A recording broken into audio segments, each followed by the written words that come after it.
നിങ്ങളുടെ favourite shows ഇനി ഒരിക്കലും മിസ്സാവില്ല. ഇപ്പോൾ C5 കാണും നിങ്ങളുടെ ഫേവറേറ്റ് ഷോ തികച്ചും സൗജന്യമായി.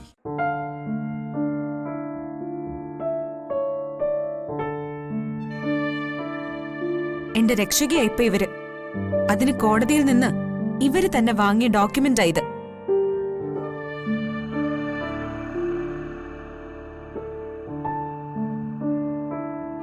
എന്റെ സങ്കല്പത്തിലുള്ള നന്ദിനി മാഞ്ഞു പോവാണ്. നീ എന്തുകൊണ്ട് ഇതിനെക്കുറിച്ച് നേരത്തെ എന്നോട് പറഞ്ഞില്ല?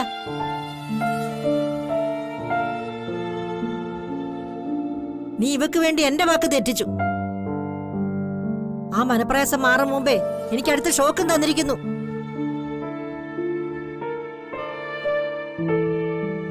നീ എന്താ ഒന്നും മിണ്ടാതെ നിൽക്കുന്നത്? നിന്റെ ഈ മൗനം കൊണ്ട് ഒരിക്കൽ നീ നിന്റെ ജീവൻ നഷ്ടപ്പെടുത്തിയതാ. നിന്നോടുള്ള എന്റെ വിശ്വാസമാ നീ ഇപ്പൊ തകർത്തിരിക്കുന്നത്. ദേ, ഇനി ഒരിക്കൽ കൂടി നീ ഇത് ആവർത്തിക്കാൻ പാടില്ല. അമ്മ ഒറ്റ ഒരാളാ ഈ സ്ത്രീയെ വഷളാക്കുന്നത്. ഇവരെവിടെ കറങ്ങി നടന്നാലും ഒരു ചോദ്യവും ഇല്ല, പറച്ചിലും ഇല്ല.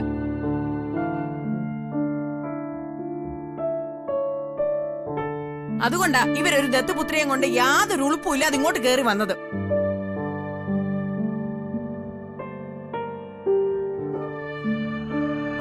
ഇത് ദത്താണോ ഒറിജിനൽ ആണോന്ന് ആർക്കറിയാം?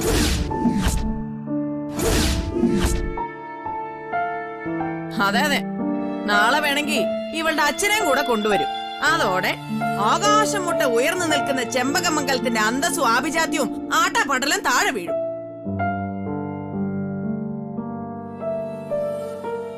കൂട്ടുകാരിയുടെ മകളെ ദത്തെടുത്ത കാര്യം അമ്മയോട് പറയാതിരുന്നത് മോശമായിപ്പോയി. യഥാർത്ഥത്തിൽ ഈ മീനാക്ഷി ആരാ?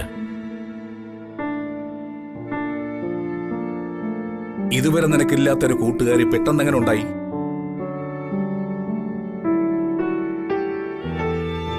ആ കൂട്ടുകാരിക്ക് ഇങ്ങനൊരു മകൾ എങ്ങനെ ജനിച്ചു? നിയമപരമായി നീ അവളെ ഏറ്റെടുത്ത കാര്യം എന്തുകൊണ്ടിവിടെ മറച്ചുവെച്ചു?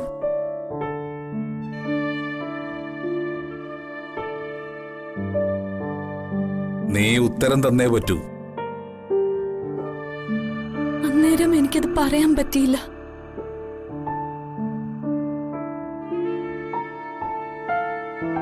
അച്ഛനും അമ്മയും എന്നോട് ക്ഷമിക്കണം.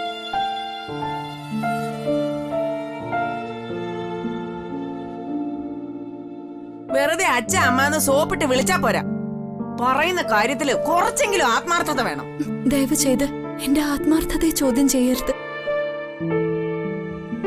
ഈ വീടിന്റെ അന്തസ്സ് കെടുത്തുന്ന കാര്യങ്ങൾ ചെയ്യണമെന്നൊന്നും ഒരിക്കൽ പോലും ഞാൻ ആഗ്രഹിച്ചിട്ടില്ല, ആലോചിച്ചിട്ടില്ല.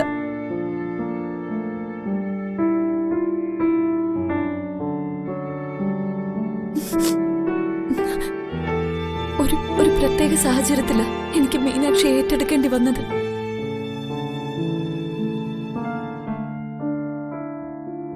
എന്റെ മുന്നിൽ ഇതല്ലാതെ മറ്റൊരു വഴിയുണ്ടായിരുന്നില്ല.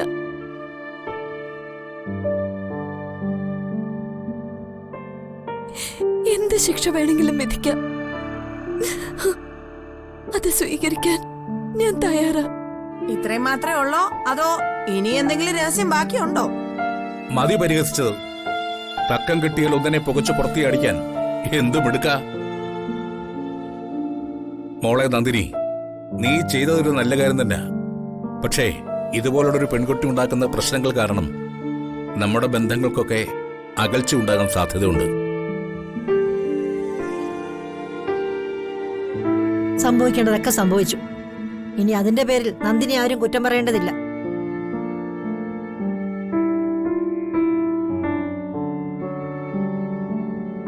പക്ഷേ നാളെ മുതൽ ഈ പെണ്ണ് ഈ വീട്ടിൽ ഉണ്ടാവരുത്.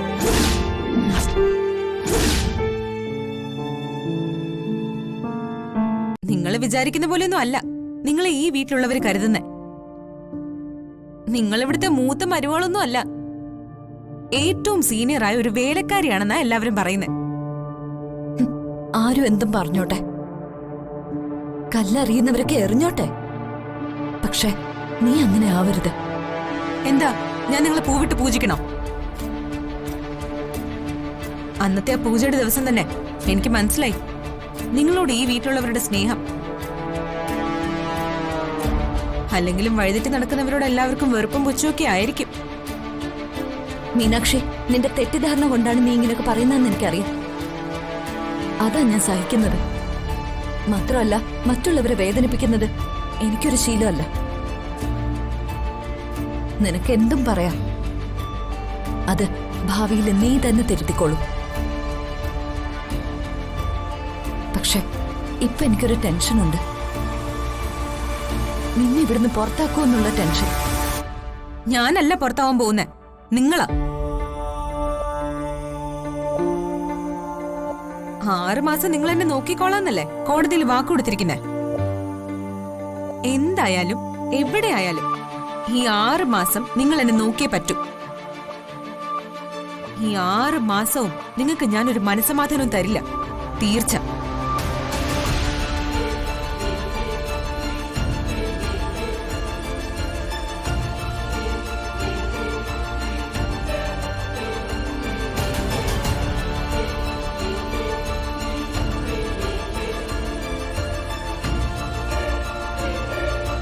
അവളെ ഏറ്റെടുത്തതും ഇങ്ങോട്ട് കൂട്ടിക്കൊണ്ടുവന്നതും വല്ലാത്തൊരു വിനയായിപ്പോയി. 6 മാസം അവളെ ഞാൻ സംരക്ഷിക്കാന്ന് പറഞ്ഞു. അവള് പെരുവഴിയിലാവരുതെന്ന് കരുതിയ അങ്ങനെ ചെയ്തത്. പക്ഷേ 6 ദിവസം കൊണ്ട് അവൾ ഇവിടെയുള്ളവരെ എല്ലാം എന്റെ ശത്രുക്കളാക്കി. അമ്മ പോലും എന്നെ തെറ്റിദ്ധരിക്കുകയാണ്. ഞാൻ എന്താ ചെയ്യാ?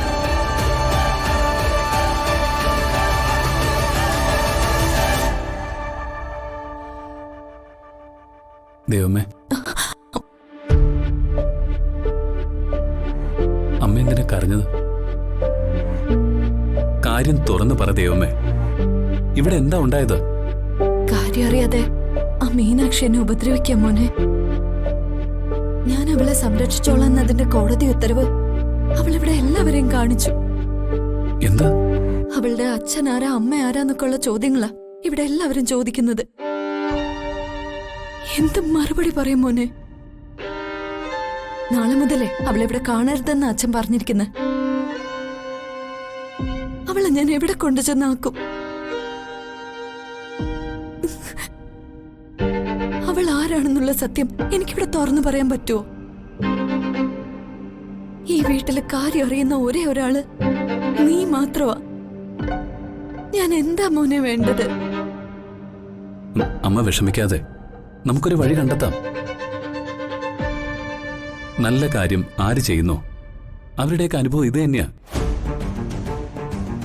എന്തായാലും ദൈവം സമാധാനത്തോടെ ഇരിക്കുക.